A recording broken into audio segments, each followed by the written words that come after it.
তুই প্রেমে পড়েছিস আহাত? আহাদ চোখ খুলে চাচার দিকে তাকালো। সেই দৃষ্টিতে যেন এক অদ্ভুত গভীরতা। চাচার মনে আর কোনো সন্দেহ রইল না। সিরিয়াসলি? আহাত রাজা প্রেমে পড়েছে? বিষয়টা কেমন অদ্ভুত না? আহাদ আবার চোখ বন্ধ করে মাথাটা সোফার পিছনে এলিয়ে দিল। অতঃপর গভীর এক নিঃশ্বাস ফেলল। তার কণ্ঠ ভেসে এলো নিস্তব্ধতায়। অদ্ভুত তো বটেই চাচু। ভালোবাসা ব্যাপারটাই তো একটা রহস্যময় মায়াজাল। 19,70,00,000 বর্গমাইলের বিশাল পৃথিবী, 800 কোটি মানুষের ভিড়, তবু প্রেম এসে থেমে যায় কেবল একজনের দোরগোড়ায়। অদ্ভুত না? একজন মানুষ যার দিকে তাকালেই মনে হয় এই পৃথিবীর সমস্ত শব্দ থেমে গেছে, বাকি সবাই ধোঁয়ায় ঢাকা। তার জন্য এই বুকের গভীরে এক অদ্ভুত টান জন্ম নেয়, যে টান কোনো যুক্তি মানে না, কোনো ব্যাখ্যা চায় না। তাকে ছাড়া সব কিছু অসম্পূর্ণ, শব্দগুলো নিস্তব্ধ, আলো নিঃশেষ। শুধু সেই একজন মানুষই হয়ে ওঠে সমগ্র পৃথিবীর মানে। ভেবে দেখো, এর চেয়ে কি অদ্ভুত আর কিছু হতে পারে?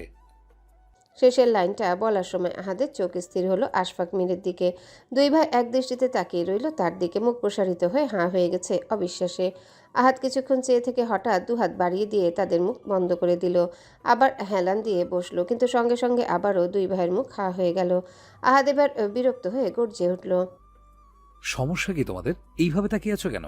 এমনভাবে তাকাচ্ছ যেন আমি অপরাধ করে ফেলেছি। আশফাক মীর ভাইয়ের দিকে তাকিয়ে চাপা স্বরে বলল। ভাইজান, কোনোভাবে কি আমাদের আহাত কারোর সাথে অদল বদল হয়ে গেছে? এই কথা শুনে আহাদের রাগ মাথায় চড়ে গেল। তার গলার স্বর রুক্ষ হয়ে উঠল। বাহ, কি ভাগ্য করে পরিবার পেয়েছি আমি! কোথায় আমাকে অভিনন্দন জানাবে তা না করে উল্টো বোয়াল মাছের মতো হা করে 32 পাটি বের করে বসে আছে। চমৎকার! একে অপরের দিকে তাকিয়ে দুজনেই তাড়াহুড়ো করে মুখ বন্ধ করলো। আহাদ গর্জে উঠে দাঁড়ালো। কড়া দৃষ্টিতে একবার তাকালো তার বাবা চাচার দিকে, তারপর গটগট শব্দ তুলে সিঁড়ি বেয়ে উপরে উঠে গেল। সে চলে যেতে দুই ভাই মুখ চাওয়াচাই করে হঠাৎই হো হো করে হেসে উঠল। আহাদ নিজের রুমে ঢুকে জুতা জোড়া খুলে এক কোণে ছুঁড়ে মারল। শরীরের ভিতর জমে থাকা রাগটা যেন জুতোর সাথে গিয়ে দেয়ালে আঘাত করলো। বিছানায় এসে এলিয়ে পড়ল। ক্লান্ত শরীরটা গভীরভাবে ডুবে গেল নরম গদিতে। তার চোখ গিয়ে থামলো আলমারির দিকে। সেখানে রাখা আছে তার প্রেয়সীর লাল শাড়িটা। মুহূর্তে আহাদের বুকের ভেতর অন্যরকম কাঁপুনি বয়ে গেল, যেন হাজার ঝড়ের মাঝেও এই এক টুকরো কাপড় তার শান্তির আশ্রয়। সে চোখ বন্ধ করলো। অচেতনভাবে হাত ছুঁয়ে দিল বুকে। শ্বাস প্রশ্বাস ভারী হয়ে এলো। এক অজানা অনুভূতির ঢেউ তাকে গ্রাস করে নিল। ধীরে ধীরে সে তলিয়ে গেল গভীর স্বপ্নরাজ্যে, যেখানে আছে শুধু সেই এক মানুষ, লাল শাড়ির প্রেয়সী। ভার্সিটির বিশাল গেটটা পেরিয়ে হৃদিতা হালকা ভঙ্গিতে ভেতরে ঢুকলো। সকালের রোদটা গা এলিয়ে দিয়েছে। তার কালো মণির চোখ জোড়া একটু আধা ঘুমে ভারী হলেও মুখে টুকটুকে ফ্রেশ লুক। পায়ের ধুলাও যেন প্রতিটা পদক্ষেপে ছড়িয়ে পড়েছে চারিপাশে। তার দুই পাশে আনিকা নীলা হাঁটছে। তিনজনের হাঁটার ছন্দ মিলেমিশে যেন কোনো সুর তুলছে। একটু চুপচাপ এগিয়ে যাওয়ার পর হঠাৎ নীরবতা ভেঙে হৃদি নীলার দিকে ঘুরে বলে। কিরে, আহিয়া আসলো না কেন? সকালেও তো বলেছিল আসবে। নীলা ব্যাগটা কাঁধ থেকে একটু সরিয়ে নিয়ে উত্তর দিল। ওর নাকি শরীর ভালো না, তাই আসে নাই। আনিকা ঠোঁট বাঁকিয়ে হাঁটতে হাঁটতে বলে উঠল। ভালোই করেছে আসে নাই। এই বয়সেও বসে বসে স্যারদের লেকচার শুনতে কারো ভালো লাগে নাকি? নীলা খোঁচা মারার ভঙ্গিতে বলল। তাহলে তো তোরে জন্মের পর ভার্সিটিতে ভর্তি করানো উচিত ছিল, তখন লেকচার শুনতে মজা লাগতো নিশ্চয়ই। নীলার এই কথায় হো হো করে হাসি ছুটল হৃদির মুখে। এত জোরে হাসলো যে সামলে উঠতে না পেরে প্রায় নুয়ে পড়ল। তার হাসিতে আশেপাশের কয়েকজন ছাত্রছাত্রীও তাকিয়ে দেখল, কিন্তু আনিকা ভীষণ গম্ভীর ভঙ্গিতে বলে উঠল। ভাই, বুড়ো হয়ে যাচ্ছি। কবে আমার বিয়ে হবে, কবে 3টা বাচ্চা হবে, আর কবে ওদের নিয়ে স্কুলে যাওয়া শুরু করব? ভাবতো, বাচ্চাদের ক্লাসে বসে থাকার বয়সে এখন নিজের ক্লাসে বসতেও হচ্ছে। দূর, আমি দিন দুনিয়ার কিছু আর ভালো লাগছে না। তার এই নাটকীয় ঘোষণায় হৃদি আর নীলা চোখাচোখি করলো। তারা দুজনেই জানতো আনিকার কথা শেষমেশ এখানেই সেই থামবে। বিয়ে, বাচ্চা, সংসারে দুঃখের কথা। দুজনেই আর নিজেদের ধরে রাখতে পারল না, হো হো করে হেসে উঠল। ঠিক তখনই পেছন থেকে এক পরিচিত ডাক ভেসে এলো। রিদ্ধিতা। হঠাৎ করে তিনজনেরই হাসি থেমে গেল। তারা ঘুরে তাকালো। দূর থেকে দৌড়ে আসছে তাদেরই সহপাঠী তামিম। শার্টের বোতামগুলো আধা খোলা, চুলগুলো এলোমেলো, ফর্সা মুখে ঘামে চকচক করছে। কাছে এসে হাঁপাতে হাঁপাতে দাঁড়ালো, বুকটা উঁচু নিচু করছে তীব্র শ্বাসে। রিদ্ধি। হৃদি অবাক হয়ে বলে উঠল। তামিম, তুই এভাবে হাঁপাচ্ছিস কেন? তামিম কপালের ঘাম হাতের তালু দিয়ে মুছতে মুছতে বলল। কতবার ডেকেছি তোমাকে, কিন্তু শুনতেও পাওনি। হৃদি একটু লজ্জিত হাসি দিয়ে মাথা চুলকে উত্তর দিল। আসলে ওদের সাথে গল্পে মশগুল ছিলাম তো। আনিকা হাত কোমরে দিয়ে তামিমের দিকে তাকিয়ে বলল। ডাকছিলে কেন সেটা বলো। তামিম একটু ইতস্তত করে রিদির চোখের দিকে তাকিয়ে বলল। আসলে আমি তো কাল ক্লাসে আসিনি, তাই ভাবছিলাম তোমার নোটসগুলো যদি একটু পাই। আনিকা ভুরু কুচকে সঙ্গে সঙ্গে বলল। আমাদের কাছেও তো চাইতে পারো, ওর কাছে থেকেই কেন নিতে হবে? তোমাদের লেখা আমি বুঝি না, মনে হয় প্রেসক্রিপশন লিখে দাও একজনের, পিএইচডি ডাক্তার। এই কথা শুনে রিদি হো হো করে হেসে ফেলল, তারপর আবার মাথা চুলকে বলল। হ্যাঁ হ্যাঁ, আমার নিজের লেখাও তো আমি নিজেই বুঝতে পারি না, তুমি কি করে বুঝবে? তামিম নির্ভার কণ্ঠে বলল। তোমারটা আমি বুঝবো, তুমি দাও তো। কোনো কথা না বাড়িয়ে রিদি ব্যাগের চেন খুলে ভেতর থেকে নোটসগুলো বের করে তার হাতে ধরিয়ে দিল। নোটস হাতে নিয়ে তামিমের চোখে যেন অদ্ভুত একটা উজ্জ্বলতা জ্বলে উঠল। তারপর তিনজনই আবার সামনে হেঁটে যেতে লাগলো। আর পিছনে দাঁড়িয়ে তামিম স্থির দৃষ্টিতে তাকিয়ে রইল রিদির চলার ভঙ্গির দিকে। রিদি একবার ঘাড় ঘুরিয়ে যদি তাকায় তার দিকে, এই আশা নিয়ে তাকিয়ে থাকলো, কিন্তু তামিমকে নিরাশ করে চলে গেল রিদি। তবুও তামিম হালকা একটা হাসি ফেলে মনের ভেতর ফিসফিস করে বলল। অদ্ভুত মেয়ে, শুধু একবার তাকিয়ে দেখলে কি এমন হতো। ক্লাসের মাঝের সারি সিটে এসে বসেছে রিদি, আনিকা আর নীলা। সামনের বোর্ডে লেখা সমীকরণগুলো ঝকঝক করছে। এখন পদার্থবিজ্ঞানের গুরুত্বপূর্ণ ক্লাস হবে। স্যার কলম হাতে নিয়ে বোর্ডে সমীকরণ টেনে লিখছেন। গলা পরিষ্কার করে লেকচার শুরু করলেন। চারিদিকে নিস্তব্ধতা, শুধু স্যারের কণ্ঠ আর দাগ টানার শব্দ শোনা যাচ্ছে। ঠিক তখনই হঠাৎ করে ক্লাসের দরজা দিয়ে একেবারে হুড়মুড় করে ঢুকলো শাহিন, নাদিম আর শাওন। ক্লাসে এক অস্বস্তিকর গুঞ্জন ছড়িয়ে পড়লো। সবাই হঠাৎ পিছনে ঘুরে তাকালো। তাদের দেখা মাত্রই রিদির বুক ধক করে উঠল। মাথার ভেতর ঝড় বয়ে যেতে লাগলো। না জানি আবার কি কাণ্ড করে বসে এরা তিনজন। কারো তোয়াক্কা না করে সোজা এসে দাঁড়ালো রিদির সামনে। স্যারের লেকচার থেমে গেল। হাত মাঝপথে ঝুলে রইল। এক মুহূর্তের জন্য ক্লাসরুমের বাতাস জমাট বেঁধে গেল। শাহিন এগিয়ে এসে রিদির সামনে কয়েকটা প্যাকেট এগিয়ে ধরলো, কণ্ঠ ভারী করে বলল। এগুলো ভাই পাঠিয়েছে আপনার জন্য। রিদি চারিপাশে তাকালো। প্রায় পুরো ক্লাসের চোখ আটকে আছে তার দিকে। বুকের ভেতরটা ধকধক করছে। সে কপালে হাত রেখে মুখ আড়াল করার চেষ্টা করলো, কিন্তু আনিকা এবার খেকিয়ে উঠল। কি আছে এতে? শাহিন আনিকার দিকে বিরক্ত চোখে তাকালো, এরপর ঠান্ডা গলায় বলল। খাবার আছে, উনি সকালে খেয়ে আসেননি, তাই ভাই খাবার পাঠিয়েছে, বলেছে এখনই যেন খেয়ে নেয়। আনিকা ঠোঁট বাঁকিয়ে তাচ্ছিল্যের হাসি দিল। এগুলো আপনারা 3 পান্ডা মিলে খেয়ে নিন, এখন আমাদের ক্লাস চলছে, দেখতে পাচ্ছেন না নাকি? শাহিন ঠান্ডা গলায় উত্তর দিল। আপনি এত হাইপার হচ্ছেন কেন? আপনাকে তো কিছু বলা হচ্ছে না। তারপর আবার প্যাকেটগুলো রিদির দিকে এগিয়ে দিয়ে বলল। এতে ভাইয়ের একটা চিরকুটও আছে। হৃদির শরীর যেন জমে গেল। হাতের তালু ঘামে ভিজে গেছে। শুকনো ঢোক গিলে কাপা কাপা হাতে প্যাকেট নিল। ভেতর থেকে কাগজের টুকরো বের করলো, তাতে স্পষ্ট লেখা। এখনই খাবার না খেলে তোমার সাথে কি হতে পারে সেটা নিশ্চয়ই তুমি ভালো করেই জানো, মিস জানু।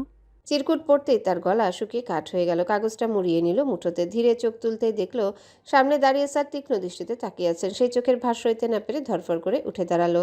ব্যাগ কাঁধে নিয়ে ক্লাস থেকে এক দৌড়ে বেরিয়ে গেল। তার পিছনেই ছুটলো আনিকা আর নীলা। বেরোনোর আগে আনিকা শাহিনের দিকে তীক্ষ্ণ দৃষ্টিতে তাকিয়ে ইচ্ছে করেই তার পায়ে জোরে একটা পাড়া দিল। শাহিন দাঁত চেপে মুখ খিচে বন্ধ করে নিল ব্যথায়, কিন্তু চুপ রইল। ক্লাসের বাইরে এসে রিধি দম ফেলে একটা বেঞ্চে বসলো। ব্যাগ খুলে সব প্যাকেট একসাথে মেরে ধরলো সামনে। অতঃপর তাড়াহুড়ো করে খাওয়া শুরু করলো। একবার এই প্যাকেট থেকে, একবার ওই প্যাকেট থেকে কামড় দিচ্ছে, যেন এক একটা কামড় দিয়ে নিজের ভেতরের আতঙ্ক ঢাকতে চাইছে। তার এই অদ্ভুত খাওয়ার ভঙ্গি দেখে আনিকা অবাক হয়ে বলল। এভাবে খাচ্ছিস কেন? মনে হচ্ছে কতদিনের না খাওয়া তুই। আর আহাত রাজা, খাবার পাঠাইলে খেতে হবে। রিধি মুখ ভর্তি খাবার নিয়ে অস্পষ্ট গলায় উত্তর দিল। থাপ্পড় খাওয়ার থেকে খাবার খাওয়া অনেক ভালো। তার দিকে হাত বাড়িয়ে বলে। এই নে, তুইও খা। নীলা ঠোঁট ফুলে আনিকার দিকে তাকালো, গম্ভীর কণ্ঠে বলল। দোস্ত, আমি বাসায় চলে যাচ্ছি। কেন? তোর আবার কি হলো? কিছু না, ভালো লাগছে না, মাথা ব্যথা করছে। হৃদির দিকে একবার তাকালো নীলা। শুকনো একটা হাসি দিয়ে ধীর পায়ে সেখান থেকে চলে গেল। অন্যদিকে একই সময় আহাদ রাজা বসে আছে কনফারেন্স হলে। গম্ভীর পরিবেশ, দীর্ঘ টেবিল ঘিরে বসে আছে কেন্দ্রীয় সব নেতা। সামনে নথি, কাগজ, পানির বোতল। চলছে দেশের গুরুত্বপূর্ণ রাজনৈতিক আলোচনা। টেবিলে রাখা আহাদের ফোনটা হঠাৎ কাঁপতে শুরু করলো। স্ক্রিনে জ্বলে উঠল শাহিনের নাম্বার থেকে ভিডিও এসেছে। আহাদ ফোন হাতে তুলে নিতেই ভিডিও চালু হলো। চোখ আটকে গেল স্ক্রিনে। রিদি বেঞ্চে বসে চারিপাশে ছড়িয়ে রাখা খাবারের প্যাকেট থেকে একবার এক একটা তুলে খাচ্ছে। মুখে খাবার ভরা, তার গাল দুটি ফুলে গেছে, মাঝে মাঝে চোখ এদিক ওদিক করছে। তার এই ভঙ্গি দেখে আহাদ হঠাৎ শব্দ করে হেসে উঠল। মুহূর্তে চারিপাশের সব নেতা চুপ হয়ে তার দিকে তাকালো। গম্ভীর আলোচনার মাঝখানে আহাদের এমন হাসি যেন বজ্রপাতের মতো পড়ল। আহাদ তা বুঝতে পেরে তৎক্ষণাৎ মুখ শক্ত করে নিল। ফোনটা টেবিলে রেখে সোজা হয়ে বসলো। শিরদাঁড়া সোজা করে দুই বাহু ঘুরিয়ে চোখ রাখলো কাগজের দিকে, মুখে অদ্ভুত গম্ভীরতা। সবাই যখন আবার আলোচনায় মন দিল, তখনও তার ঠোঁটের এক ফোঁটা চাপা হাসি ফুটে উঠেছিল। সে সেটা ঠোঁট চেপে সংযত রাখলো, কিন্তু বুকের ভেতর যেন এক মিষ্টি আগুন জ্বলছিল। তার প্রেয়সীকে এভাবে খেতে দেখে সে অবচেতনে হাসি চেপে রাখতে পারছে না। ভার্সিটি শেষ করে রিদি তার আনিকা এলো মির হাউসে। আহিয়ার শরীর খারাপ শুনে তারা ভাবলো একটু দেখে যাবে। মূল দরজা পেরিয়ে ভিতরে ঢুকতেই দেখে সোফার কোণে গুটিসুটি হয়ে বসে ফোন স্ক্রল করছে আহিয়া। তাদের দেখে হালিমা বেগম অবাক হয়ে এগিয়ে এলেন। আরে তোমরা? রিদি তার আনিকা একসাথে সালাম দিল। হালিমা বেগম সালামের উত্তর দিয়ে মৃদু হেসে বললেন, আহি, এই দেখ কারা এসেছে। আহিয়া ফোনটা নামিয়ে তাকাতে চমকে উঠল। আরে তোরা এই সময়? আনিকা মুচকি হেসে বলল, ভেবেছি তোর শরীর খারাপ, তাই রেখে যাই। এখন তো দেখি দিব্যি আছিস। আহিয়া মুখ বাঁকিয়ে পড়ল। আরে একটু অস্বস্তি হয়েছিল। এমন সময় ধপধপ পায়ে ভেতরে ঢুকলো আদিল। আহিয়ার সাথে তাদের দেখে একটু থমকে দাঁড়ালো, অতঃপর ঠোঁটের কোণে এক চিলতে হাসি টেনে এগিয়ে এলো। হাই বিউটিফুল লেডিস, আমি আদিল মির। সে হাত বাড়ালো রিদির দিকে। আদিল মির শুনে রিদিতা ঠান্ডা গলায় সালাম দিল। আসসালামু আলাইকুম। আদিল মুহূর্তে অবাক হয়ে গেল রিদিতার সরলতা দেখে, অতঃপর নাটকীয় ভঙ্গিতে উত্তর দিল। ওয়ালাইকুম সালাম। আহিয়া বিরক্ত হয়ে কনুই দিয়ে ভাইয়ের পিঠে গুতা মারল। যা এখান থেকে। আদিল আহিয়ার টেনে নিয়ে বলে, যাব না। আদিল্লার বাচ্চা, তোকে একটা লাথি মেরে উগান্ডায় পাঠিয়ে দিব। দে না, তোমার তো উগান্ডা যাওয়ার অনেক দিনের ইচ্ছা। রাগে কাঁপতে লাগলো আহিয়া। চিৎকার করে বলল, চাচি আম্মা, তোমার ছেলেরে কিছু বলো। রান্নাঘর থেকে হালিমা বেগম কড়া গলায় বললেন। আদি, জ্বালাস না ওদের। আদিল হেসে পিছু হটল, রিদির দিকে তাকিয়ে চোখ টিপে বলল। Bye beauty. আবার আহিয়া চুল টেনে দিয়ে একটা ভেঙচি মেরে সিঁড়ি বেয়ে উপরে চলে গেল। তাদের ভাই বোনের কাণ্ড দেখে আনিকা আর রিদি দুজনে স্তব্ধ, কিন্তু এর মধ্যে হঠাৎ রিদির চোখ আটকালো একটা সবুজ চোখওয়ালা কালো কুকুর। ধীরে ধীরে এগিয়ে আসছে চারিদিকে। রিদি ভয়ে দুপা পিছিয়ে গেল। অবুজ প্রাণীটা খেলতে চায় ভেবে আরেকটু এগিয়ে এলো। এতে রিদি ভয়ে তীব্র চিৎকার দিয়ে ছুটে পালালো। কুকুরটাও দৌড়ে গেল তার পিছনে। এরপর শুরু হলো ছোটাছুটি। হালিমা বেগম দৌড়ে এসে দাঁড়ালো আহিয়াদের পাশে। আহিয়া চেঁচিয়ে বলল, কিন্তু আরে থাম, ও কিছু করবে না তোকে। রিদি, কে শুনে কার কথা? মুহূর্তে ড্রয়িং রুমে শুরু হলো হট্টগোল। সোফার এপার ওপার টেবিল ঘুরে রিদি প্রাণপণে ছুটছে, তার পিছু পিছু কুকুরটা। এমন সময় এর দরজা দিয়ে ঢুকলেন আহাদ, রাজা আর আমজাদ মির। দুজনে স্তব্ধ হয়ে গেলেন সামনে দৃশ্য দেখে। আহাদ থমকে দাঁড়িয়ে রিদি ছুটাছুটি দেখছে। লাল চুড়িদার পরা মেয়েটা যেন আতঙ্কে বাতাসে ভেসে বেড়াচ্ছে, চুল এলোমেলো হয়ে গেছে। আমজাদ মিরও বিস্ময়ে তাকিয়ে রইলেন। ঠিক তখনই ভয়ে দিশেহারা রিদি ছুটে গিয়ে সোজা এক লাফে কোলে উঠে পড়ল। ঘরে নিস্তব্ধতা নেমে এলো। সবাই হা হয়ে তাকিয়ে আছে। সিরিয়াস এসে হাঁপাতে হাঁপাতে আহাদের সামনে দাঁড়ালো। আহাদের চোখের ইশারায় গুটিসুটি হয়ে এক কোণে গিয়ে বসলো। এক মুহূর্ত পর আমজাদ মির গম্ভীর কণ্ঠে বললেন, এবার নামতে পারো মেয়ে, ও তোমাকে কিছু করবে না। গম্ভীর কণ্ঠে যেন বজ্রপাত হলো। রিদি হকচকিয়ে তাকালো। যে আমজাদ মিরকে সে এতদিন শুধু টিভি আর পত্রিকায় দেখেছে, আজ তারই কোলে বসে আছে। তড়াক করে নেমে দূরে ছিটকে দাঁড়ালো। আমজাদ মির ছেলের দিকে একবার তাকিয়ে মাথা নেড়ে ভেতরে চলে গেলেন। আহিয়ার আনিকা মুখ চেপে হেসে ফেলল। রিদি একবার ওদের দিকে তাকালো, অতঃপর চোখ পড়ল আহাদের দিকে। তার দৃষ্টি যেন জ্বলন্ত অগ্নিশিখা, চোখ রক্তিম, চোয়াল শক্ত হয়ে গেছে। হৃদির বুক ধকধক করে উঠল। মুখ থেকে অস্ফুট স্বরে বেরিয়ে এলো, লা হাওলা ওয়ালা কুওয়াতা ইল্লা বিল্লাহিল আলিউল আযীম। আহাদ ক্রোধ নিয়ে ধীরে ধীরে এগিয়ে এলো। তার গলা ভারী হয়ে উঠল। এই আল্লাহর বান্দি, এই আমার তো চোখে পড়লো না? আমার বাপের কোলে গিয়ে লাফিয়ে উঠতে হলো? হ্যাঁ, আমার কোলে উঠলে আমি কি তোকে মানা করতাম? আমি কি তোরে কোলে নিতাম না? হৃদি কাঁপা কাঁপা গলায় বলল, আমি তো কারোর কোলেই উঠতে চাইনি। ও তো ভুল করে। আবার ভুল করে? না না, ভুল করে না। তাহলে কি ইচ্ছে করে? না না, ইচ্ছে করেও না। আহাদ দাঁতে দাঁত পিষে গর্জে উঠল। রেডি? আম্মু। একটা চিৎকার দিয়ে আতঙ্কে রিদি হালিমা বেগমের আড়ালে গিয়ে লুকালো। আহাদ একটু এগিয়ে গিয়ে সিরিয়াসের সামনে হাঁটু গেড়ে বসে রিদির চোখের দিকে তাকিয়ে বলল, সিরিয়াস? ভালো করে মনে রাখবি এই চেহারাটা। এরপর থেকে যতবার এই বেডে দেখবি ততবার দৌড়ানি খাওয়াবি, তা না হলে তোর খাওয়া বন্ধ। কত বড় সাহস আমার চোখের সামনে আমারে রেখে আমার বিয়ের তা বাপের কোলে উঠে, পশ্চাৎ পেরি। রাগে তার বুক ওঠানামা করছে, চোখে জ্বলন্ত আগুন, যেন সেই দৃষ্টির তাপে হৃদি পুড়ে ছাই হয়ে যাবে। সূর্যটা পশ্চিম আকাশে হেলে পড়েছে, আলো এখনও গাঢ় নীল আকাশে তীব্রভাবে লেগে আছে, তবে হালকা সোনালি আভা চারিদিকে ছড়িয়ে দিয়েছে। মীর হাউসের ড্রয়িং রুমে সেই আভা এসে মিশেছে ভারী পর্দার গাঢ় কাঠের আসবাবে। ঘরে উপস্থিত সবাই কোনো না কোনো ভঙ্গিতে বসে আছে, ভারী গম্ভীর পরিবেশ। আফরোজা শেখ সবেমাত্র বাইরে থেকে ফিরে এসে নিজের নির্দিষ্ট চেয়ারে বসলেন। হাতে ধরা ঠান্ডা পানির গ্লাস থেকে ছোট ছোট চুমুক নিচ্ছেন। তার পাশে গম্ভীর মুখে বসে আছেন আমজাদ মীর, আর অপর পাশে আশফাক মীর। সামনে সোফায় হেলান দিয়ে বসে আছে আহাদ, কিন্তু তার চোয়াল শক্ত হয়ে আছে, চোখের ভেতরে রাগের লাল রেখা স্পষ্ট স্পষ্ট বোঝা যাচ্ছে। একটু আগের ঘটনার উত্তাপ এখনও তার শরীর থেকে যায়নি। হালিমা বেগম এসে নীরবে কফির কাপ তার হাতে ধরিয়ে দিলেন।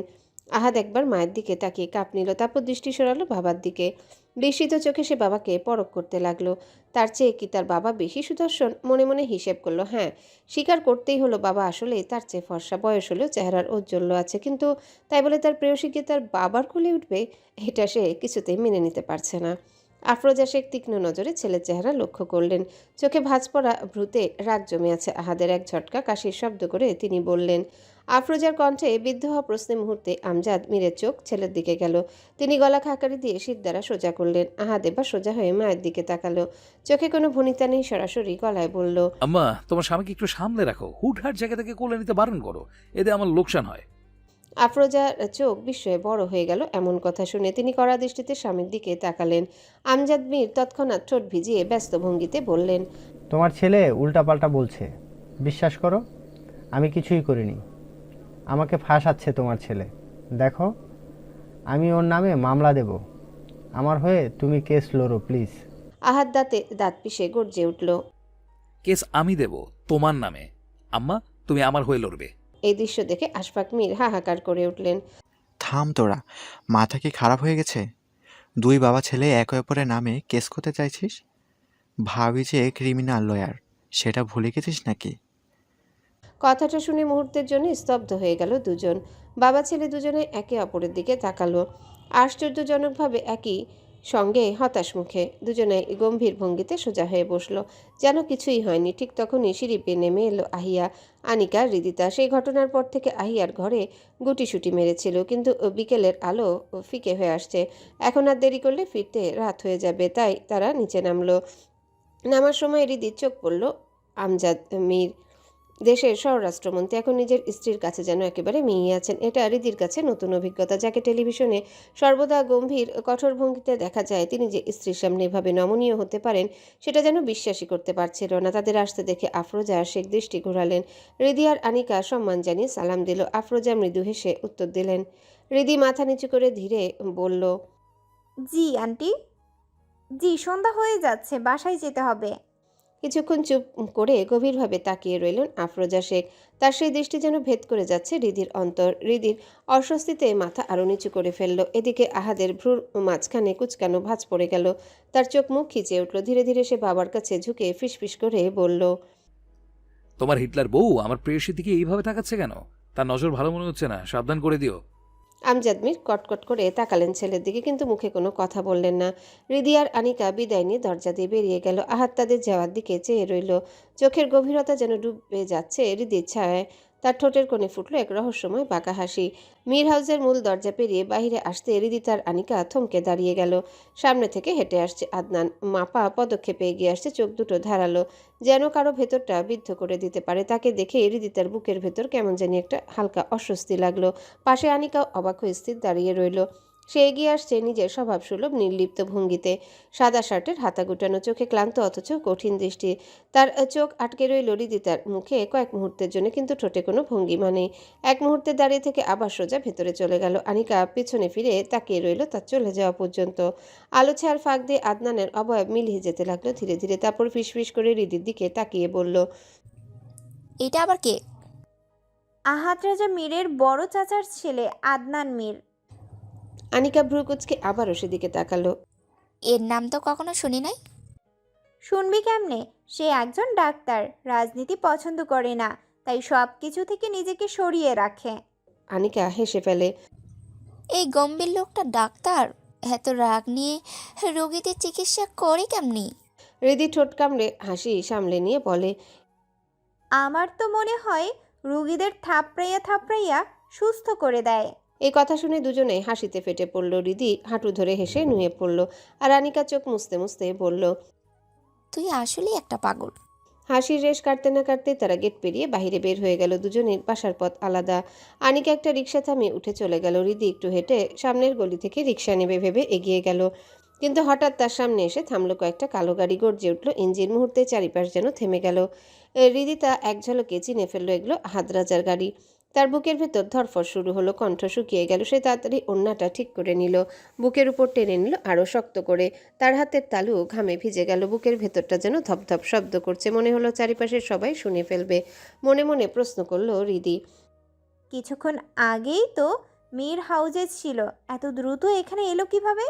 তার ভাবনার মাঝে সামনের গাড়ির দরজা খুলে গেল। ভেতরে বসে আছে আহাদ রাজা মীর, কালো শার্টের হাতা গুটানো, পায়ের উপর পা তুলে বসা, চোখে কালো চশমা। তার চুলগুলো হাওয়ায় একটু একটু দুলছে, ভঙ্গিটা শীতল অথচ তার কাছে ভয়ঙ্কর। হৃদির চোখ এক মুহূর্তের জন্য থমকে গেল তার দিকে। নিজের অজান্তে ঘাড় হালকা কাত হয়ে গেল।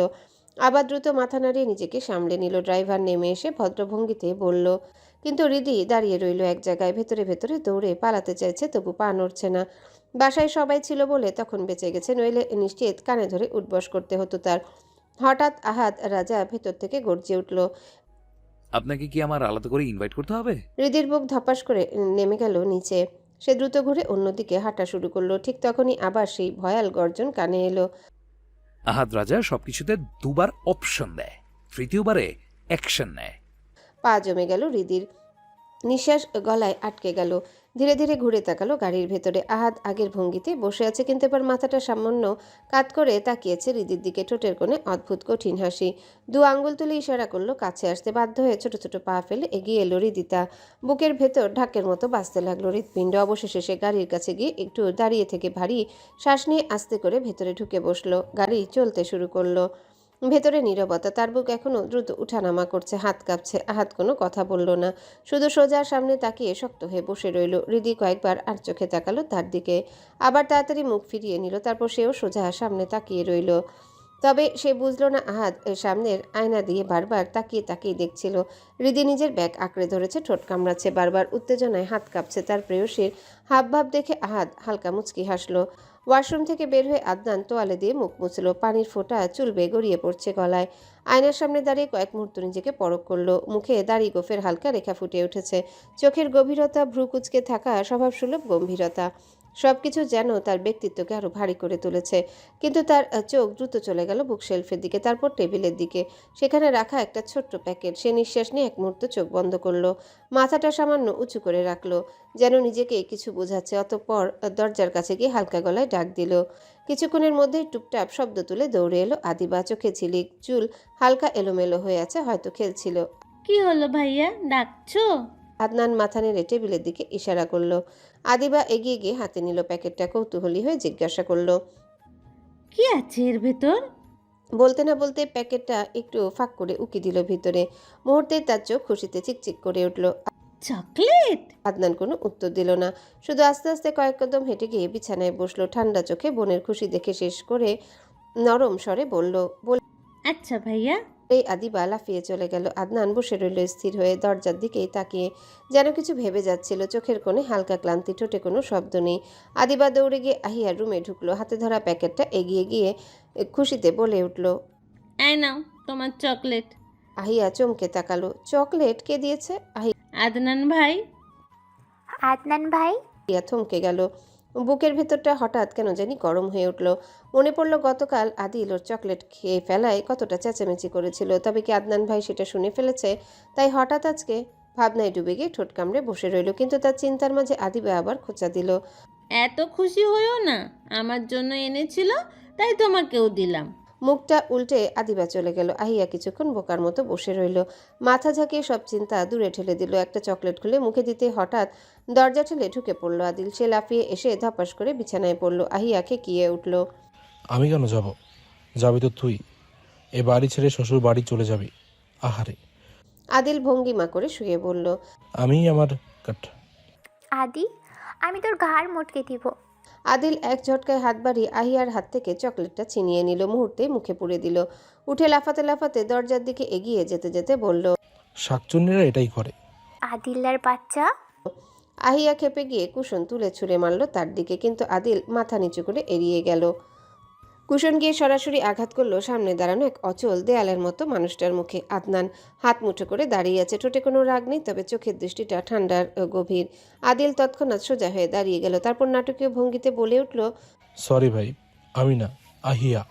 বলেই দৌড়ে পালালো। মুহূর্তে আহিয়া জমে গেল, শরীর যেন পাথর হয়ে গেছে, মুখ শুকনো, হাত পা কাঁপছে, শুধু চোখ দুটো বড় হয়ে স্থির হয়ে আছে আদনানের দিকে। আদনান ধীরে ধীরে কুশনটা হাতে তুলে নিল, কোনো শব্দ না করে পা ফেলে এগুতে লাগলো আহিয়ার দিকে। তার প্রতিটা পদক্ষেপে মেঝের শব্দ যেন আহিয়ার বুকের ভেতর ধ্বনি তুলছে। আহিয়া ভয়ে চোখ বন্ধ করে ফেললো, নিঃশ্বাস ভারী হয়ে আসছে, মনে হলো এখনই হয়তো বকুনি দিবে কিংবা। আদনান এক মুহূর্ত থেমে গিয়ে শান্ত চোখে তাকালো আহিয়ার মুখের দিকে।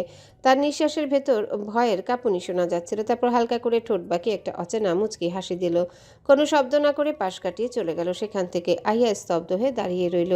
কয়েক মুহূর্ত পর কোনো সারা শব্দ না পেয়ে সাহস করে চোখ খুলল, কিন্তু সেখানে আদনান নেই। ঘাড় ঘুরিয়ে পেছনে তাকিয়ে দেখল সে ধীর পায়ে সিঁড়ি বেয়ে নেমে যাচ্ছে, সেই স্বভাবসুলভ নির্লিপ্ত ভঙ্গিতে।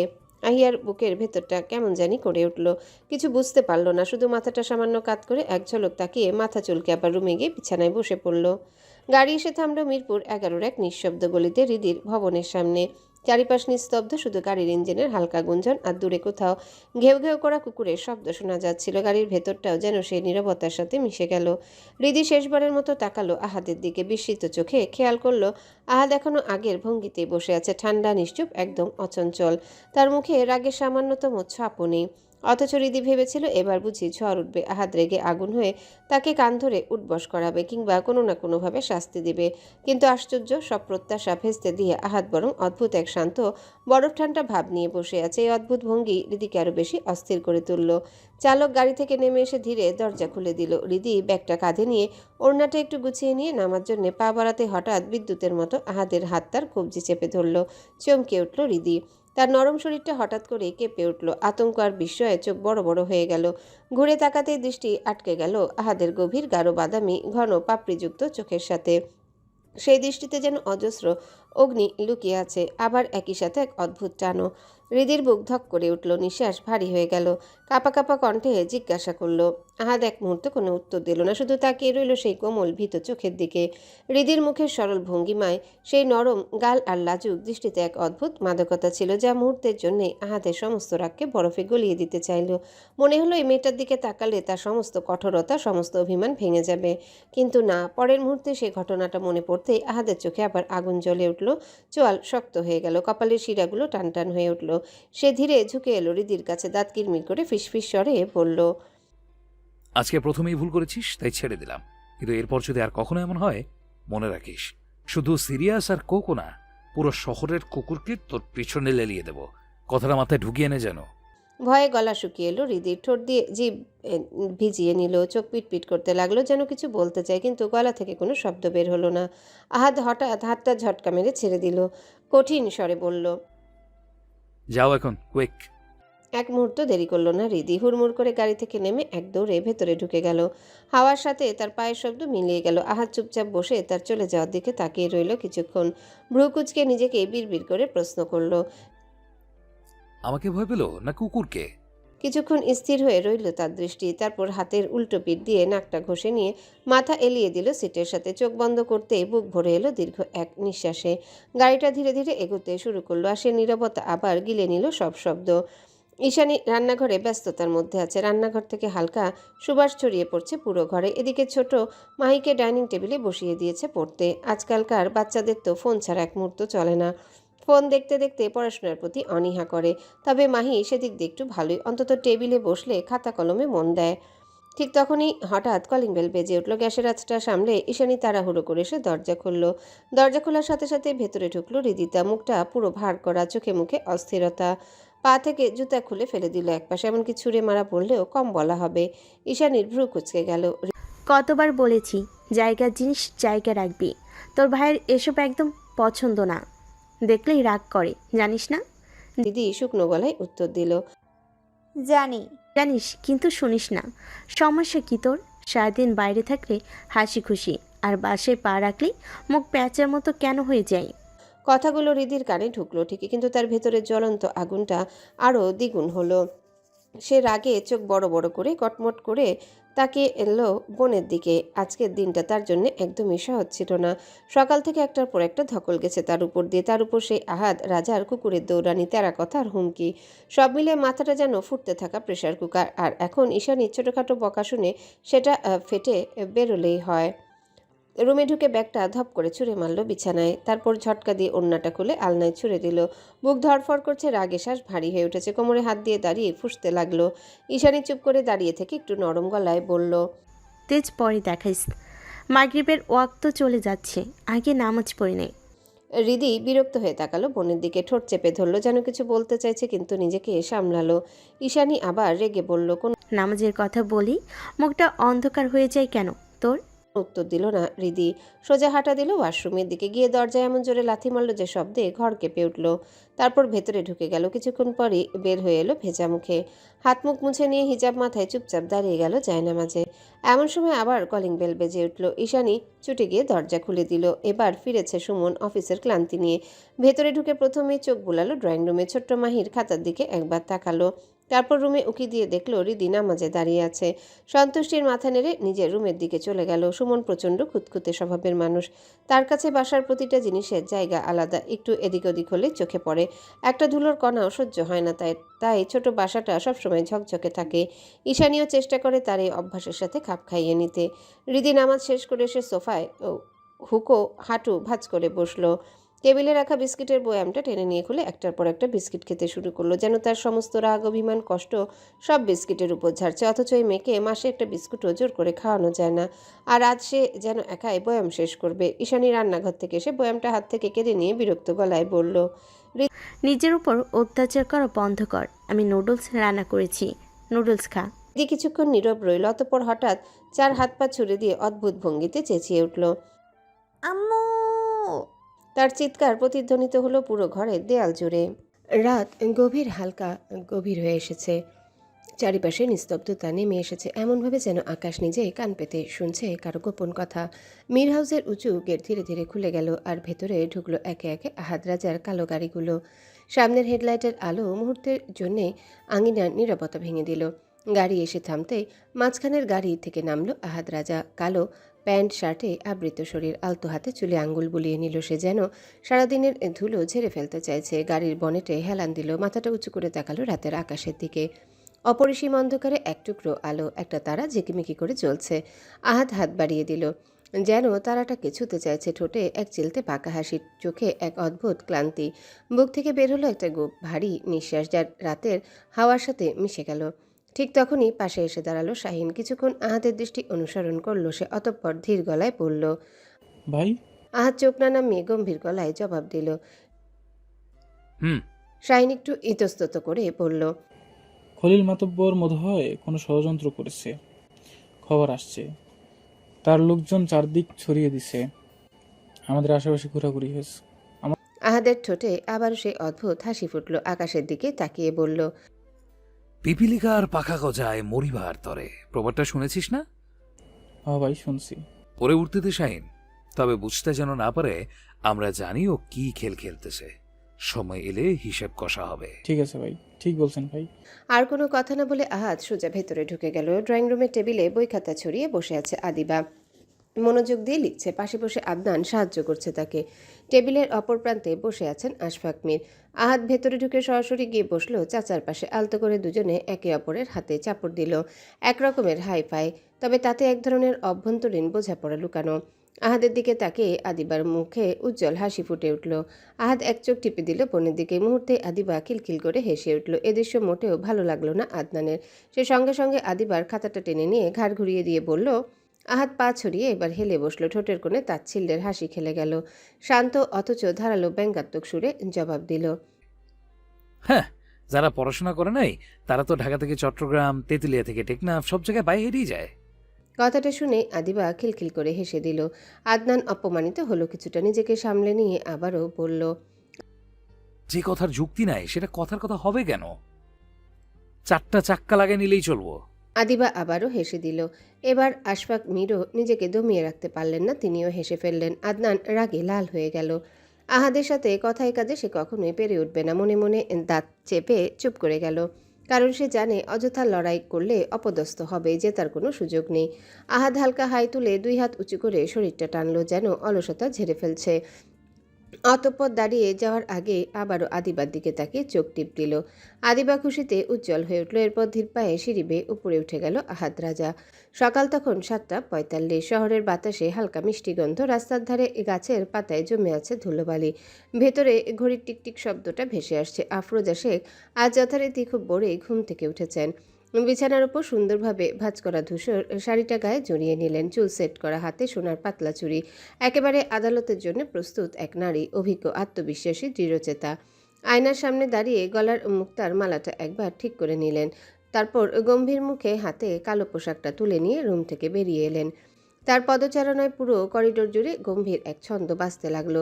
মূল দরজার কাছে গিয়ে থমকে দাঁড়ালেন। বাইরে তখন সূর্যের রশ্মি পুরোপুরি ছড়িয়েছে, কিন্তু আফরোজা শেখের চোখে অন্য এক সিদ্ধান্তের আলো। তিনি হঠাৎ ঘুরে তাকালেন। ডাইনিং টেবিলে ব্যস্ত হালিমা বেগম তখন সকালে নাস্তার আয়োজন করছেন। কপালে হালকা ঘাম জমেছে, শাড়ির আঁচল দিয়ে মুছতে মুছতে গুছাচ্ছিলেন। আফরোজা গম্ভীর গলায় ডাক দিলেন, হালিমা। হালিমা আঁচলটা কপাল থেকে সরিয়ে তাড়াহুড়ো করে এগিয়ে এলেন। কি হয়েছে আপা, কিছু বলবা? আফরোজা এক মুহূর্ত চুপ রইলেন, কপালে এক আঙ্গুল বুলিয়ে একটু চুলকে নিলেন। চোখের দৃষ্টি শক্ত হলো।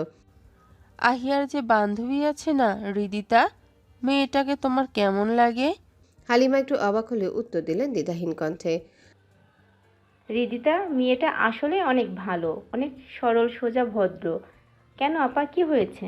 আফরোজা দীর্ঘশ্বাস ফেলে শান্তভাবে বললেন, কিছু না, তুমি শুধু ওর বাবা মায়ের নাম্বারটা জোগাড় করে দিও তো পারলে। আচ্ছা দেব, কিন্তু আপা। আফরোজা শেখ দৃঢ় কণ্ঠে থামিয়ে দিলেন। কিন্তু কিছু না হালিমা, তুমি যদি পারো ভালো, না পারলে আমি নিজেই ব্যবস্থা করব। ঠিক আছে আপা, আমি নিয়ে তোমাকে দিব। আচ্ছা ঠিক আছে, আমি আসছি। তারপর গম্ভীর ভঙ্গিতে দরজার দিকে হাঁটলেন। চওড়া দরজা খুলে বেরিয়ে গেলেন। জুতার শব্দ গটগট করে প্রতিধ্বনিত হলো পুরো হল ঘর জুড়ে। গাড়ির দরজা খুলে ভেতরে বসতে মিনিট খানেকের মধ্যেই সাদা গাড়িটা আদালতের পথে ছুটে চলল। হালিমা বেগম কিছুক্ষণ স্থির হয়ে দাঁড়িয়ে রইলেন। দরজার ওপাশে গাড়ির শব্দ মিলিয়ে যেতেই গভীর দৃষ্টিতে তাকালেন সামনের ফাঁকা আঙিনার দিকে। তার মনে সন্দেহ ভর করলো, আন্দাজ করতে পারছেন কিছু একটা। আফরোজা শেখ কখনোই হুট করে কারো নাম্বার চাইতে বলবেন না। তবুও তিনি নিশ্চুপ রইলেন। জানেন আফরোজা শেখ যা বলেন না সেটা তিনি নিজে থেকে জানা বা বোঝার চেষ্টা করলেও লাভ নেই। একটা হালকা নিঃশ্বাস ফেলে রান্নাঘরের দিকে ফিরে গেলেন। টুংটাং শব্দ আবারও ভেসে উঠল ঘরে। পুরো বিছানা জুড়ে হাত পা ছড়িয়ে ঘুমিয়ে আছে হৃদিতা। তার নিঃশ্বাসের ভেতর অলসতা ছন্দ বাজছে। হঠাৎ ফোনের অ্যালার্ম কানে ঢুকে বিরক্তিকর শব্দ তুলতে এসে ঘুম ভেঙে আধো জাগ্রত ভঙ্গিতে হাত বাড়িয়ে ফোনটা খুঁজতে লাগলো। চোখ না খুলেই আঙ্গুল মুঠো করে অ্যালার্ম বন্ধ করলো, কিন্তু মিনিট খানেক পর আবারও অ্যালার্ম বেজে উঠল। হৃদিতা এবার ভ্রু কুচকে চোখ বন্ধ করে ফোনটা ধরে আনমনে বন্ধ করলো। বিরক্তি যেন কপালের ভাঁজে জমে আছে। ঘুমের ভেতর থেকে 2 হাত 2 দিকে মেলে দিয়ে গা টানলো। তারপর দুলতে দুলতে উঠে বসলো বিছানায়। চোখের পাতা যেন কেজির পর কেজি ওজন নিয়ে ঝুলে আছে। বিরক্তি যেন কপালের ভাঁজে জমে আছে। ঘুমের ভেতর থেকে 2 হাত 2 দিকে মেলে দিয়ে গা টানলো। তারপর দুলতে দুলতে উঠে বসলো বিছানায়। চোখের পাতা যেন কেজির পর কেজি ওজন নিয়ে ঝুলে আছে।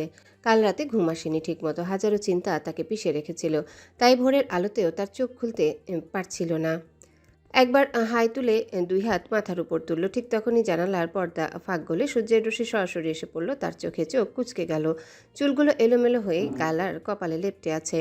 অনেক যুদ্ধ করে ধীরে ধীরে চোখ মেলে তাকালো সামনের দেয়ালে। তারপর হঠাৎই থম মেরে বসে থাকলো। ভার্সিটি যাওয়ার এক বিন্দু ইচ্ছেও নেই তার।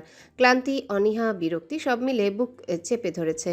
কিন্তু আজকের ক্লাসটাও খুবই গুরুত্বপূর্ণ, বাদ দিলে ক্ষতি হয়ে যাবে। তাই চাইলেও ফাঁকি দেওয়া সম্ভব নয়। ঘড়ির দিকে একবার তাকিয়ে সময় দেখে নিল। ইতিমধ্যেই দেরি হয়ে যাচ্ছে। পা দুটো নামালো মেঝেতে, কিন্তু তবুও খানিকক্ষণ ঝিমুঝিমু করে বসে রইল। ঠিক সেই সময় বাইরে থেকে ঈশানীর ডাক ভেসে এলো, হৃদি তাড়াতাড়ি কর, একটু পর আবার বলবি সময় নাই। ঈশানীর সেই কণ্ঠস্বর যেন হুইসেলের মতো কানে বাজলো। চমকে উঠে ধরফর করে দাঁড়িয়ে গেল হৃদিতা। হঠাৎ ভারসাম্য হারিয়ে টলতে টলতে পড়ে যেতে যাচ্ছিল। শেষ মুহূর্তে নিজেকে সামলে নিল, মাথা ঝাঁকিয়ে ওয়াশরুমে ঢুকে পড়ল। ফ্রেশ হয়ে বেরিয়ে আয়নার সামনে দাঁড়ালো। ক্লান্ত মুখটা একটু শক্ত করে নিজের সাজগোজে মনোযোগ দিল। গাঢ় কফি রঙের চুড়িদার পরে নিল, চুলগুলো পেছনে নিয়ে ক্লিপ আটকে দিল। তারপর ওড়নাটা মাথায় গুছিয়ে ভালোভাবে জড়িয়ে নিল। আয়নায় নিজের দিকে তাকিয়ে নিঃশ্বাস ফেলল।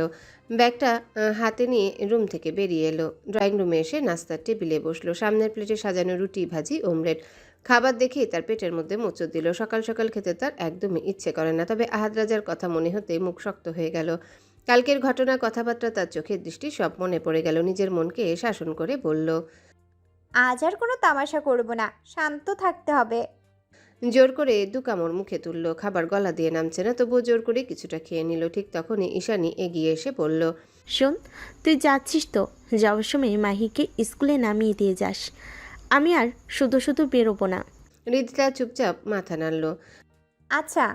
ব্যাগটা কাঁধে ঝুলিয়ে দরজার কাছে গিয়ে দাঁড়ালো, অথচ মাহি এখনও টেবিলে বসে খাবার শেষ করছে না।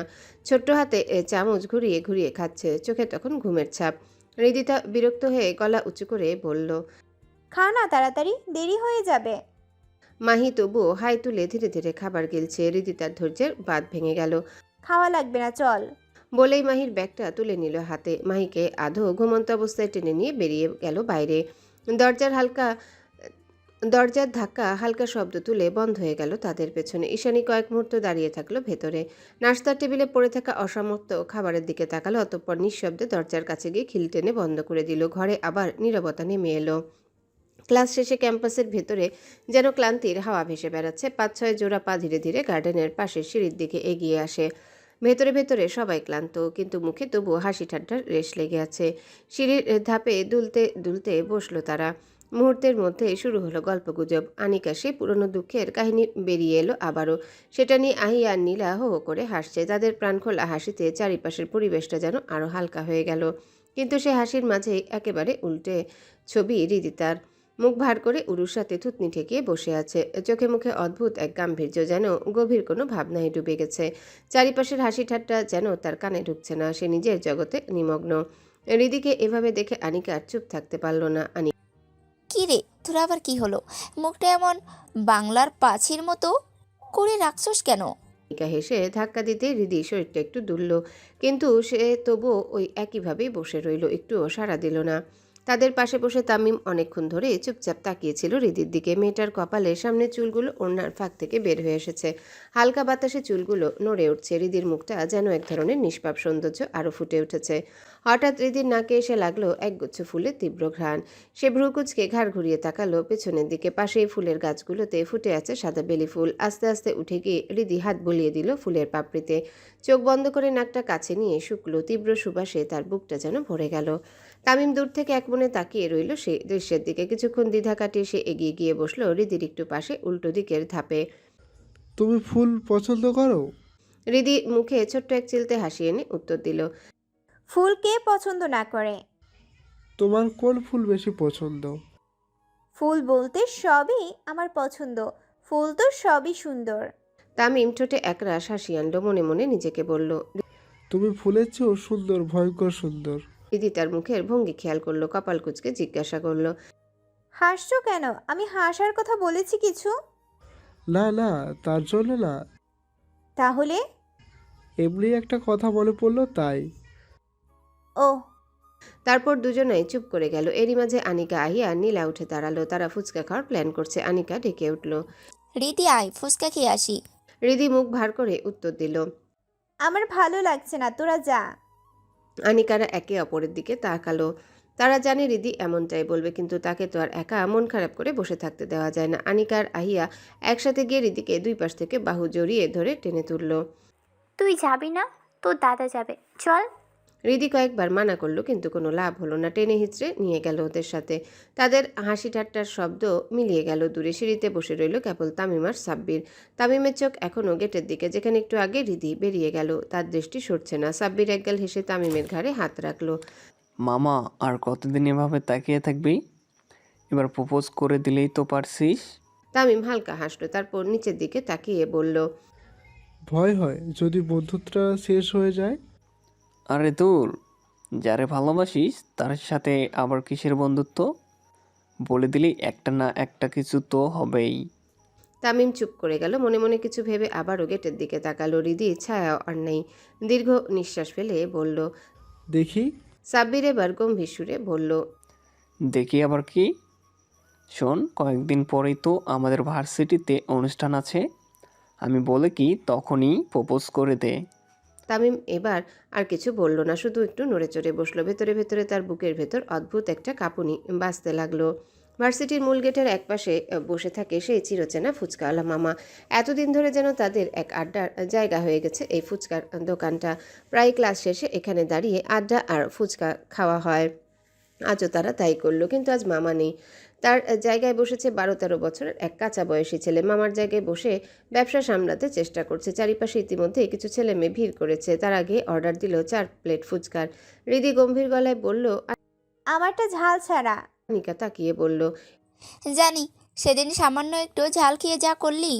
এরপর তারা একপাশে দাঁড়িয়ে গল্প করতে লাগলো। তবে হৃদি আবারও চুপচাপ মুখ ভার করে দাঁড়িয়ে আছে। আনিকা কয়েকবার তাকিয়ে দেখলো, তারপর বিরক্ত হয়ে বলল। কি সমস্যা তোর, কি হয়েছে? কিছু না, এমনিই ভাল লাগছে না। নীলা কপাল ভাঁজ করে বলে উঠল। 3 বেলা প্যারাসিটামল খা, তোর এই ভাল লাগে না? দি ঠোঁট ফুলিয়ে তাকিয়ে রইল। তার মুখের অভিব্যক্তি দেখে বোঝা যায় ভেতরে কিছু একটা গুমড়ে মরছে, কিন্তু মুখে কিছু বলছে না। তারা অনেকক্ষণ ধরে দাঁড়িয়ে আছে, অথচ ফুচকার একটাও প্লেট আসছে না। আহিয়া বিরক্ত হয়ে বলল। উফ, আর কতক্ষণ দাঁড়িয়ে থাকবো? এখনো দিচ্ছেন না কেন? সবাই একসাথে ছেলেটার দিকে তাকালো। নীলা এগিয়ে গিয়ে বলল। এই যে বাবু, আর কতক্ষণ? হৃদিতা এগিয়ে গিয়ে জিজ্ঞাসা করলো। আমাদেরটা আমরা নিজেরাই বানিয়ে নিলে হবে? ছেলেটা হকচকিয়ে তাকিয়ে বলল। বলতেই হৃদি আর দেরি না করে ছেলেটার পাশে গিয়ে দাঁড়ালো। কৌতূহলী চোখে সব উপকরণ দেখলো, তারপর হাত লাগালো বানাতে। ছেলেটা একটু একটু করে সব দেখিয়ে দিচ্ছে, আর হৃদিতা আলতো হাতে ফুচকা বানাচ্ছে। বন্ধুরা অবাক হয়ে তাকিয়ে রইল এই দৃশ্য দেখে। চুপচাপ দাঁড়িয়ে থাকা হৃদি যেন একেবারে অন্য রূপে হাজির হলো। গম্ভীর মন খারাপ করা মুখের বদলে তার চোখে মুখে এখন অন্যরকম এক মনোযোগ। তখনই আহাদ রাজার চকচকে কালো গাড়িগুলো এসে থামলো গেটের পাশে। গাড়ি থেকে নেমে আহাদ চারিপাশে একবার তাকালো। আহিয়াদের দিকে দৃষ্টি যেতে আহাদ প্রথমে সাধারণ ভঙ্গিতে এগোচ্ছিল, কিন্তু পরের দৃশ্যটা দেখে তার মুখ শক্ত হয়ে গেল। এক মুহূর্তে স্তব্ধ হয়ে দাঁড়িয়ে রইল। এরপর ঠোঁটে অদ্ভুত বাঁক এনে ব্যঙ্গাত্মক এক হাসি দিল। হৃদিকে শাস্তি দিতে গেট থেকে আসা সকল ছাত্রছাত্রীদেরকে ডেকে অদ্ভুত ভঙ্গি করে হাত নেড়ে বলে। এদিকে শোনো সবাই, তোমাদের জন্য ফ্রি ফুচকার অফার আছে। যাও যাও, ফ্রি ফুচকা খেয়ে এসো সবাই, যাও যাও যাও। মুহূর্তেই ছাত্রছাত্রীদের ভিড় জমে গেল। ভিড় দেখে হৃদি স্তব্ধ হয়ে গেল। সবে এসে বানিয়ে দিয়েছিল আহিয়া নীলার প্লেট, এখন চারিপাশ থেকে হাতে গিয়ে আসছে। ছোট্ট ছেলেটা একেবারে দিশেহারা হয়ে তার দিকে তাকালো, চোখে অসহায়ত্ব। হৃদির খুব মায়া হলো। এক ঢোক গিলে আবারও হাত লাগালো। একের পর এক বানিয়ে দিতে লাগলো ছেলেটার সাহায্য নিয়ে, কিন্তু ভিড় সামলাতে গিয়ে তার হাত কাঁপছে, হাঁপিয়ে উঠেছে। বোঝা যাচ্ছে আর একটু হলেই হয়তো কেঁদে ফেলবে। আহাত গাড়ির বনেটে হেলান দিয়ে পকেটে হাত রেখে দাঁড়ালো, চোখে কালো চশমা। তার ঠোঁট থেকে বের হলো কটাক্ষ ভরা স্বর। আহা, কি দৃশ্য! আহাদ রাজা মীরের প্রেয়সী হয়ে রাস্তায় দাঁড়িয়ে ফুচকা বানাচ্ছে। বাহ, চমৎকার!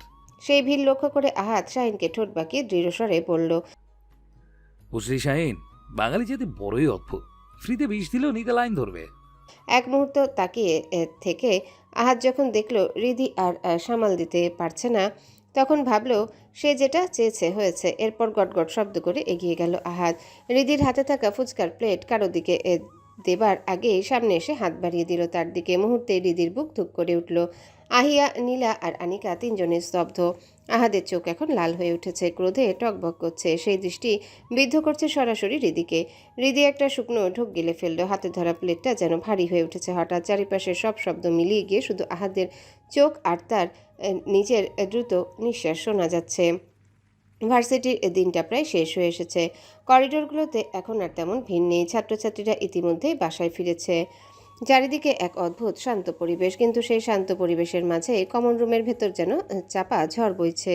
কমন রুমে ঢুকলেই বোঝা যায় ভেতরে কেমন গুমট ভাব। দরজার বাইরে থেকে গার্ডরা পাহারা দিচ্ছে। জানালার ফাঁক দিয়ে ঢোকা আলোয় রুমটা আধো অন্ধকার, আর মাঝখানে কাঠের একটা বেঞ্চের উপর মাথা নিচু করে দাঁড়িয়ে আছে 4 জন মেয়ে। হৃদিতা, আনিকা, আহিয়া আর নীলা যেন বিচারাধীন আসামি। অন্যদিকে দাঁড়িয়ে আছে আহাদ রাজা মীর, হাত দুটো বুকের কাছে শক্ত করে ভাঁজ করে রেখেছে, চোখে জ্বলন্ত দৃষ্টি, চোয়াল কষে ধরা, রাগে তার মুখমণ্ডল কাঠের মতো শক্ত হয়ে আছে। শাহিন, নাদিম আর শাওন তারা তিনজন একপাশে সোজা হয়ে দাঁড়িয়ে আছে, যেন আগেই জানে কি হতে চলেছে। প্রিন্সিপালও কিছু বলার সাহস পায়নি। আহাদ রাজা মীর ভার্সিটিতে আসার খবর ছড়িয়ে পড়তেই সেই বিল্ডিং প্রায় খালি করে দিয়েছে প্রশাসন। আহাদ ধীরে ধীরে হাঁটতে শুরু করলো। এক এক করে চারজন মেয়ের সামনে গিয়ে দাঁড়াচ্ছে, যেন প্রত্যেককে আলাদা করে মাপছে। তার জ্বলন্ত চোখের সামনে কেউ মুখ তুলতে সাহস পাচ্ছে না। প্রথমে হৃদির সামনে এসে দাঁড়ালো। এক মুহূর্তের জন্য তার দৃষ্টি থমকে গেল, কিন্তু কিছু না বলে মাথা একটু ঝাঁকিয়ে চলে গেল আহিয়ার সামনে। কঠিন দৃষ্টিতে তাকালো, তারপর আনিকা, তারপর নীলা। সবার মাথায় নিচু। হঠাৎ কাঠের মতো শক্ত গলায় বলে উঠল আহাদ, মাইন্ড ব্লোয়িং, ফ্যান্টাস্টিক। কণ্ঠে প্রচণ্ড ব্যঙ্গ। মীর পরিবারের নাম জড়িয়ে আজ রাস্তায় ফুচকার ব্যবসা বাদিয়ে বসেছে। ইন্টারেস্টিং।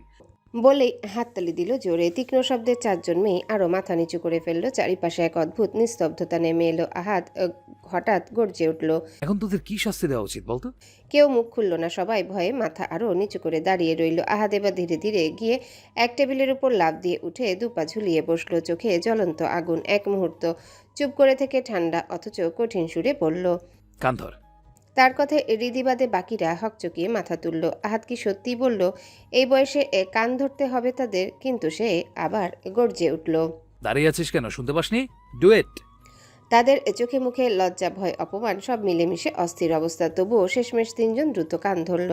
সবাই ভাবল হৃদি হয়তো প্রতিবাদ করবে, কিন্তু অবাক কাণ্ড, সে একটুও দেরি করল না। মাথা নিচু করে সেও কান ধরল, এমন ভঙ্গিতে যেন এর আগে বহুবার এমনটা করেছে। আনিকা, আহিয়া, নীলা চোখ কপালে তুলে একসাথে তাকালো হৃদির দিকে, মুখ চাচাই করলো। এটা কি সত্যি ঘটছে? এমনকি আহাদও খানিকটা অবাক হলো। ভেতরে এক মুহূর্তের জন্য থেমে গেল, চোখ আটকে গেল হৃদির দিকে। মাথা নিচু, কান ধরা, নিঃশব্দ, কিন্তু মুখে এক অদ্ভুত সরলতা। বুকের ভেতর হঠাৎ করে একটা মোচড় খেলো সে। তবুও কণ্ঠ রুক্ষ করে বলল আহাদ, 20 বার কান ধরে উঠবস করবি, একটাও যেন কম না হয়। কুইক। বলতেই হৃদিতা উঠবস শুরু করলো, মাথা নিচু, শরীর নিস্তেজ, কিন্তু তবুও অনায়াসে আদেশ পালন করছে। তাকে উঠবস করতে দেখে বাকিদের চোখ আরও বিস্ফোরিত হয়ে গেল। আনিকা, আহিয়া, নীল হতবাক হয়ে হৃদিকে দেখছে, যেন ভাবছে ও কি সত্যিই করছে। আহাদের বুক কেমন অদ্ভুত কেঁপে উঠল। তার রাগ হঠাৎ কিছুটা থেমে গেল। চাপা যন্ত্রণার মতো কিছু অনুভব করতে সে বুকের উপর হাত চেপে ধরল। কয়েক সেকেন্ড তাকিয়ে থেকে তারপর মুখ ফিরিয়ে নিল। হৃদি 20 বার শেষ করে আবারও মাথা নিচু করে দাঁড়িয়ে রইল। নিঃশ্বাস ভারী হয়ে গেছে, কিন্তু মুখে একটুও প্রতিবাদ নেই। আহাদ এবার নরম কণ্ঠে বলল, নেমে এসো। হৃদি চুপচাপ নেমে এলো, কিন্তু আহিয়া একটু নড়তেই হঠাৎ বজ্রকণ্ঠে চেঁচিয়ে উঠল আহাদ, তোদের নামতে বলেছি, আমার কথা অমান্য করেছিস, তোদের শাস্তি দ্বিগুণ করে দেওয়া হলো, 40 বার। শাহিন, নাদিম শাওনের দিকে তাকিয়ে বলল, একবারও যেন কম না হয়, গুনে রাখবি, না হলে আবারও বাড়িয়ে দিবি। অতঃপর কোনো পূর্বাভাস ছাড়াই হৃদির হাত শক্ত করে ধরে বাইরে বেরিয়ে গেল। পেছনে রইল অসহায় তিনজন মেয়ে। তারা একে অপরের দিকে তাকালো, চোখে মুখে আতঙ্ক। শেষমেশ মেনে নিয়ে কান ধরে উঠবস শুরু করলো। আর তা দেখে পাশে দাঁড়িয়ে শাহিন, নাদিম আর শাওন মুখ টিপে হাসতে লাগলো। দৃশ্যটা যেন তাদের কাছে বিনোদন ছাড়া কিছুই না। বোটানিক্যাল গার্ডেনের পাশ ঘেঁষে গাড়ি এসে দাঁড়ালো একটা লেকের সামনে। চারিদিকে বাতাসে এক ধরনের স্নিগ্ধতা, অথচ গাড়ির ভেতরে গুমট নীরবতায় ভরে আছে। রোদের আলো লেকের পানিতে চিকচিক করে পড়ছে। সেই আলো প্রতিফলিত হয়ে জানালার কাছে এসে পড়ল। হঠাৎ আলোটা হৃদির চোখে লাগতে সে ভ্রু কুঁচকে নিল। ঠোঁট শক্ত হয়ে এলো। চোখে মুখে সেই সামান্য অস্বস্তিও এড়িয়ে যায়নি আহাদের দৃষ্টি। আহাদ তার চোখে সানগ্লাস খুলে ধীরে ধীরে তাকালো হৃদির দিকে। সাধারণত তার দৃষ্টিতে সবসময় তীক্ষ্ণতা আর দৃঢ়তা লুকিয়ে থাকে, কিন্তু আজ সেখানে অদ্ভুত এক শূন্যতা। সে চুপচাপ হৃদির মুখ দেখতে লাগলো। আজকে হৃদি অন্য দিনের মতো নয়, না কোনো প্রতিবাদ, না কোনো রাগ, এমনকি একটুখানি হাসিও নেই। তার মুখে পুরোপুরি গম্ভীর, যেন প্রাণহীন। এমন হৃদিকে দেখে মনে হলো আহাদের বুকের ভেতর যেন কেউ পাথর ছুঁড়ে মারল। এক অদ্ভুত চাপা যন্ত্রণা বুক চেপে ধরল। সে গলা শুকিয়ে আসা ঢাকতে একবার ঢোক গিলে নিল। ড্যাশবোর্ড থেকে একটা পানির বোতল টেনে নিয়ে ঢাকনা খুলে হৃদির দিকে বাড়িয়ে দিল। কোনো ভনিতা না করে হাত বাড়িয়ে দিল হৃদি। তার দিকে না তাকিয়ে নিঃশব্দে বোতলটা হাতে নিল। ঠোঁট ছুঁয়ে একটানা এমনভাবে খেতে লাগলো যেন কয়েক যুগ ধরে সে পানি খায়নি। এক চুমুকে অর্ধেক বোতল শেষ করে ফেললো। আবার না তাকিয়ে বোতলটা আহাদের হাতে ফিরিয়ে দিল। আহাদ এক মুহূর্ত সেই স্পর্শকাতর বোতলটা দেখতে লাগলো। তারপর নিজের ঠোঁটে সামান্য চেপে এক চুমুকে নিজেই বাকি অর্ধেক শেষ করে ফেললো। বোতলটা জানালা দিয়ে ছুঁড়ে ফেলে দিয়ে হাতের উল্টো পিঠ দিয়ে নাকটা ঘষে নিল। হৃদির দিকে তাকিয়ে মোলায়েম কণ্ঠে বলল, এই আল্লাহর বান্দি, এই তাকাও আমার দিকে। হৃদি সরাসরি সামনে তাকিয়ে আছে, যেন এই পৃথিবীতে কিছুই নেই, শুধু সামনের পানির ঢেউ দেখছে। তার পলকও পড়ছে না। আহাদের ভেতরটা হঠাৎ জ্বলে উঠল, তার কণ্ঠ ভারী হয়ে এলো। আমি আমার দিকে তাকাতে বলেছি রিদি। হৃদি একবার গলার ভেতর শুকনো ঢোক গিলে ফেলল, অতঃপর ধীরে ধীরে মুখ ঘুরিয়ে আহাদের দিকে তাকালো। সোজা চোখে চোখ রেখে দিল তার দৃষ্টি।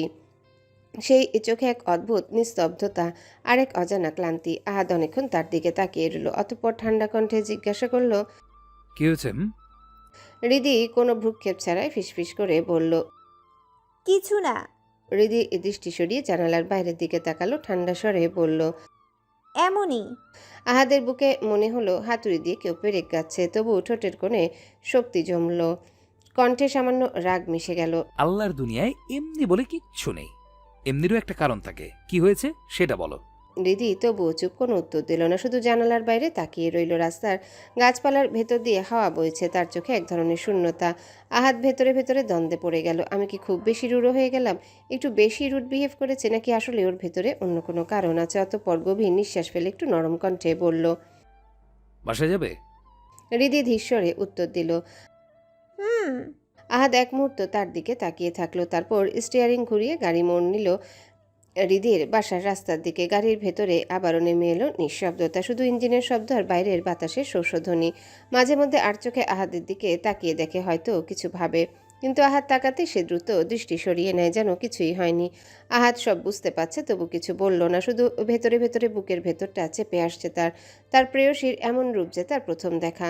মীর হাউসের বিরাট ডাইনিং টেবিলটা সবসময়ের মতো যথারীতি সাজানো, টেবিলের মাঝখানে কাচের ফুলদানি ভরে রাখা তাজা গোলাপ আর লিলির মিশ্রতরা।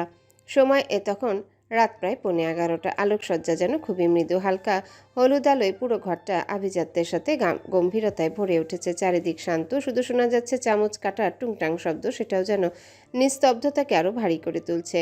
আফরোজা শেখ ধীরে ধীরে কাটা চামচ চালাতে চালাতে একবার আদনানের দিকে তাকালেন। আদনান মাথা নিচু করে খেতে ব্যস্ত, আবারও চোখ নামিয়ে আনলেন নিজের প্লেটে।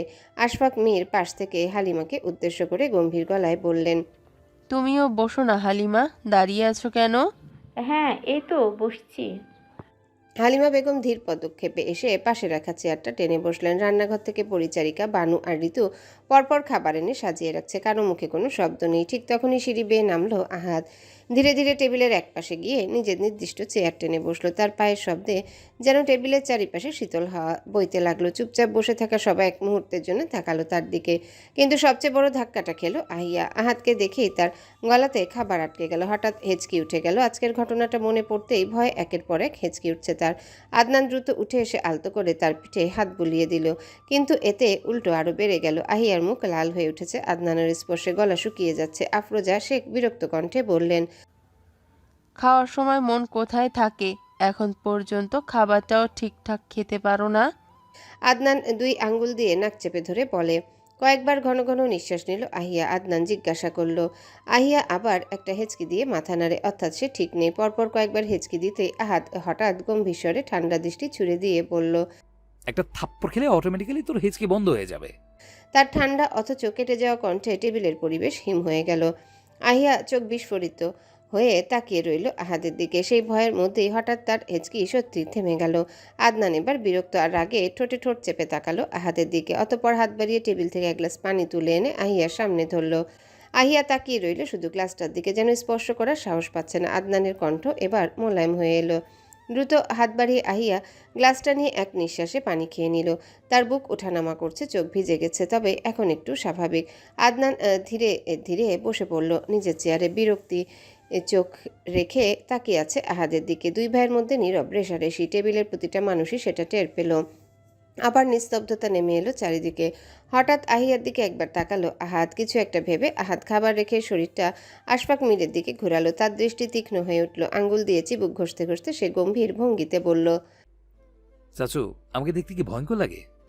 তার হঠাৎই উদ্ভট প্রশ্নে সবাই থমকে তাকালো। চামচের শব্দ থেমে গেল। হালিমা বিস্ময়ে তার দিকে তাকিয়ে আছে। আফরোজা শেখ ভ্রু কুঁচকে ফেললেন। আশফাক মীর ধীর গলায় কটাক্ষ করে উত্তর দিলেন, না, সোলাইমান শাহ পীর সাহেব আউলিয়া আব্দুল গাজীর নাতির মতো লাগে।